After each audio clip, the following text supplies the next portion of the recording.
Just getting the camera straight. Hi everybody. Thanks for your video so far. I'm going to be doing a shoulder assessment today. Just make sure the camera's nice and straight. So this is my patient Sham. Sham, if you could just stand up for me. That's great. And just relax your arms to the side. So the first step is observation. I'm just going to be looking at the patient with the arms relaxed at the side. Just looking for any obvious atrophy or any obvious abnormalities or bony abnormalities. Something quite important to look at is posture. Obviously a very common one is anterior head carriage, which could potentially cause the humeral heads to rotate anteriorly and the scapula to protract, which could lead to weak rhomboids. So that's quite important. Also, any sort of obvious changes like a step deformity, which could be caused by dislocation of the AC joint, where we see the lateral end of the clavicle superior to the acromion.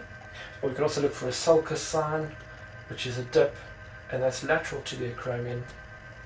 And this could be due to poor muscle control because of injury to the nerve or stroke or inferior instability.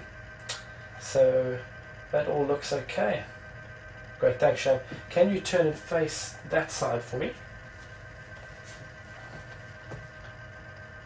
Perfect.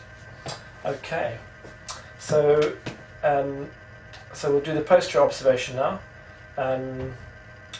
Again, looking for any obvious abnormalities, any atrophy of the supraspinatus or infraspinatus, which could be due to a suprascapular nerve injury.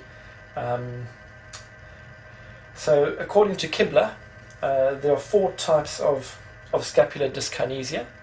We're going to be looking at that now. Shams, you can just raise both arms to the side as high as possible at the same time. As high as you can.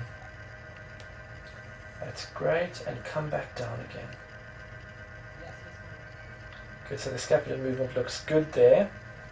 So type 1 is where the inferior medial border of the scapula is prominent, and it can potentially tilt posteriorly with movement.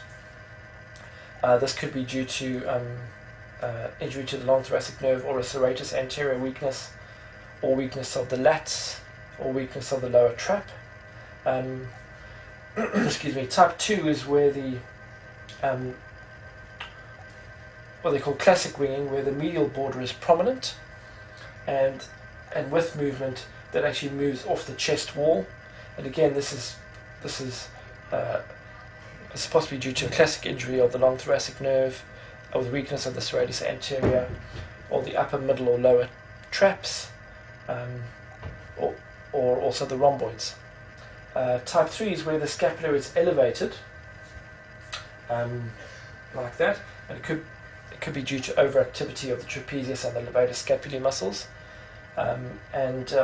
Excuse me. Type 4 is where the scapula are symmetrical at rest and on movement, but the inferior angle on both sides rotates laterally away, and this could be due to weak stabilizing muscles of the scapula as well. So great, that's a posterior observation. Perfect. Sham, if you could just turn and face the camera again. Perfect. Sham, I'm going to show you some movements now which I want you to do on your own. If you could just raise your arm up as high as you can. Just mind that, sorry. That's great. And bring it back down and across the front of your body like that. That's good. And you can relax me. So we're looking, in terms of that movement, we'll be looking at a painful arc, which could occur between 60 to 120 degrees. Excuse me, this could be due to subacromial bursitis or a tendinosis.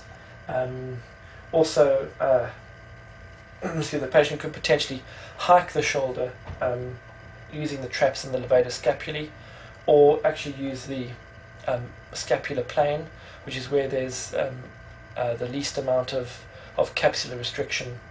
So it's just indicators of pain and restricted movement there. Sham, if you could just watch me, I want you to raise your arm up forward as high as you can. and bring it down again and all the way back as far as comfortable. That's great, you can relax me. Okay, so that movement looks fine. Again, when we look at forward flexion and extension, it could possibly be, if there's weakness or restriction of extension, it could possibly be due to a problem with the posterior deltoid, injury to the axillary nerve, something like that. So that's something that we look at in that movement. Shane, if you can just bring the elbow up. So I want you to keep your elbow close to your body, and I want you to basically move your arm out. That's great, and then move it in again as far as you can comfortably. That's good. Thank you. You can relax. So external and internal rotation, we're looking at, excuse me, if external rotation is limited, there could be possible retraction of the scapula. So that's something that we need to look out for in terms of the external rotation as well. Great. Just bring the arm up to 90 degrees like that. And I want you to bring it out as far as you can. And again to the front and across your body as far as comfortable. Excellent. You can bring it back to the middle and relax for me. And that's horizontal adduction and abduction, which looks fine in that movement. That's great. Shab, just take a seat on the bench for me. The camera's right. So,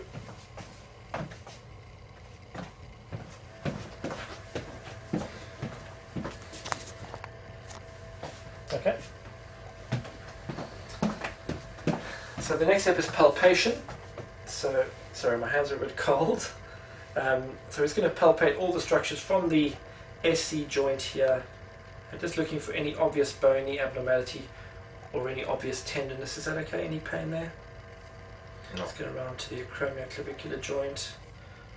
Okay, to the bicipital groove and the bicipital, the long-headed biceps, supraspinatus, and the scapula as we come across and then into the neck as well. So obviously palpate on both sides.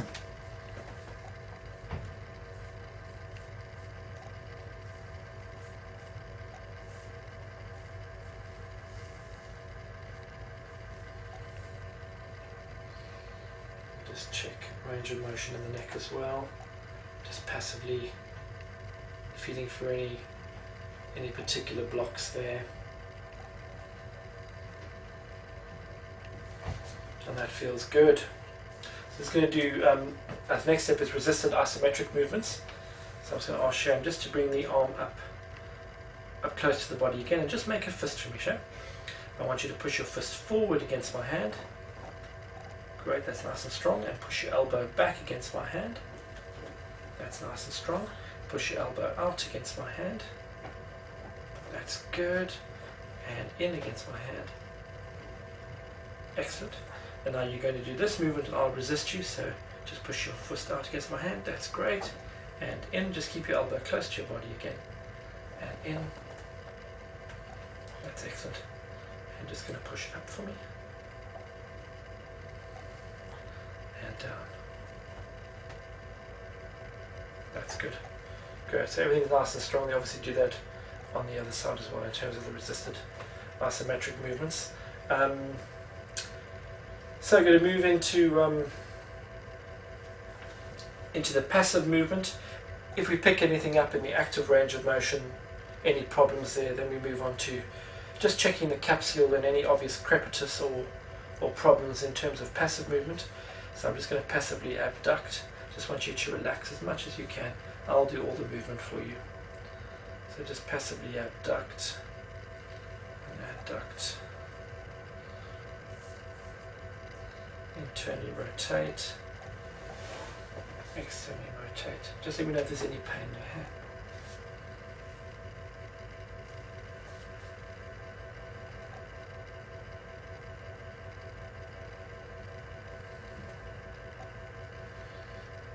Just also do some circumduction there. Passively just checking the capsule.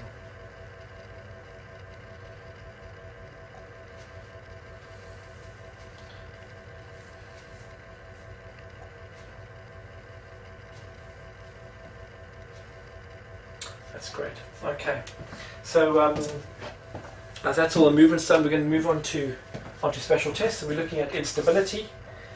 Sham, if you can just grab some paper here, sorry.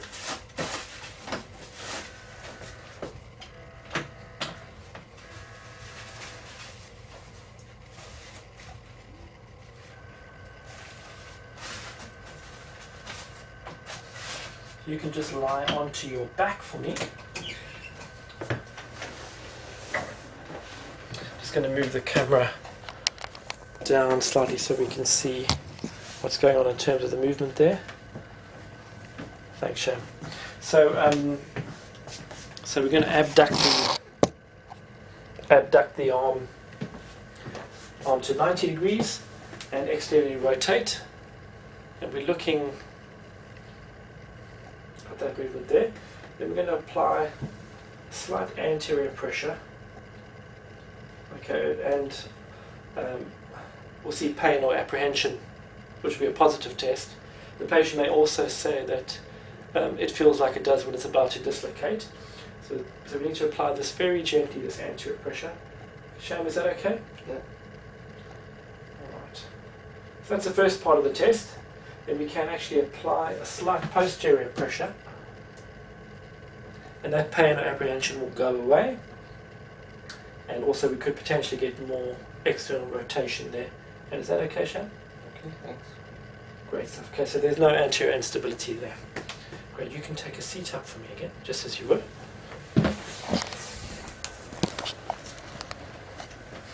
That's straight. This way? No, towards my right. Yeah. All right. Thank you. Great. So we could also look at inferior instability, again, which is a sulcus sign.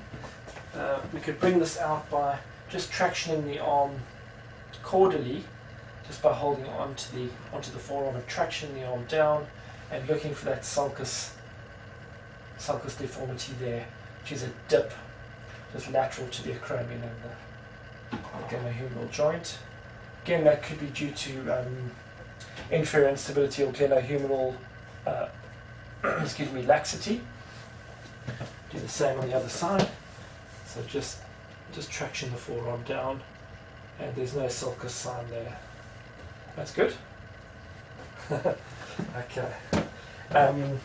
When we look at posterior instability, so we've got the jerk test, where I'll come round to your front here.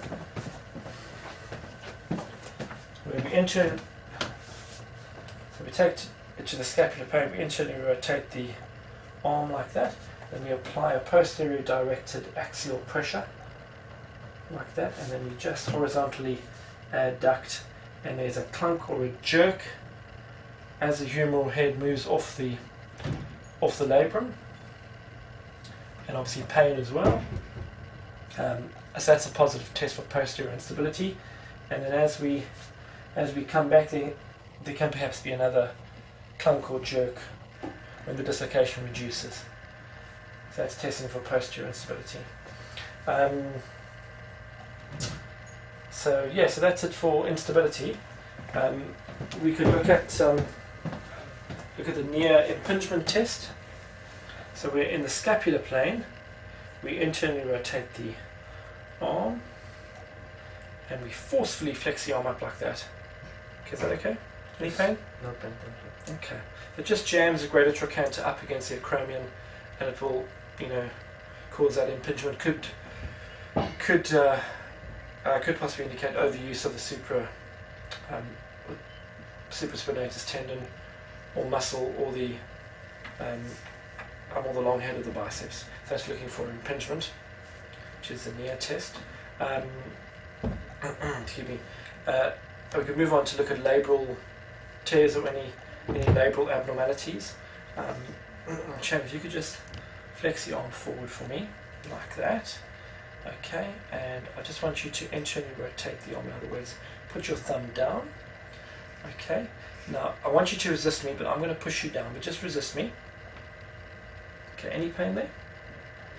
Okay, now I want you to raise your hand up like that, and I'm going to push you down again. Just resist me. Just going to Lower the arm there. That's fine. Any pain there? Okay.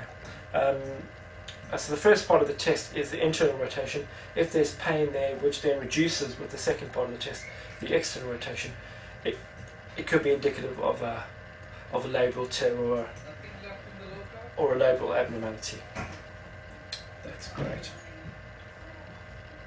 So just moving on to muscle tests. So we've got the infraspinatus test. This will be testing for an infraspinatus strain or weakness.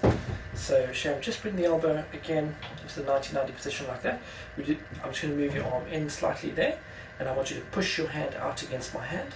That's fine. Any pain there? No. So pain or weakness could indicate an infraspinatus strain. That looks fine. And then we've got the lift-off test. So we adduct and internally rotate the arm like that. If you could just open your hand for me, I want you to push your hand back against me, so try and resist me pushing forward. So just push your hand back. That's great. Okay, is that okay? Any pain? Okay, so that feels fine, no pain or weakness there. Another part of this test is called the lag test, where if we passively internally rotate the hand, and we ask the patient to maintain that position, the hand actually drifts back to the back, so they can't maintain that internal rotation. And this is more specific for a possible subscapularis tear. So that's the lift-off sign. Right, then we've got Speed's test. Just hold the arm up there. So this is checking for a bicipital tendinosis. Just hold. That's great. And just resist me, Sham. Any pain there? Just turn your arm in for me and push up now. Any pain there? That's fine. That's checking for bicipital tendinosis, and that seems fine. Particularly the supination movement for that particular test. And then the supraspinatus test. So looking for supraspinatus tears or tendinosis. If you can just lift the arm up there, I want you to resist me again. Is that okay? Bring it forward about 30 degrees into the scapular plane and tilt your thumb down, and now I want you to push up again. Any pain there? There's no pain or weakness there, but pain or weakness is indicative of a supraspinatus tear of the muscle or tendon or possible tendinosis. And that's the supraspinatus test. So that's all our special tests. Sham, thanks very much. Thank you. I appreciate your help today. And great, thanks everyone.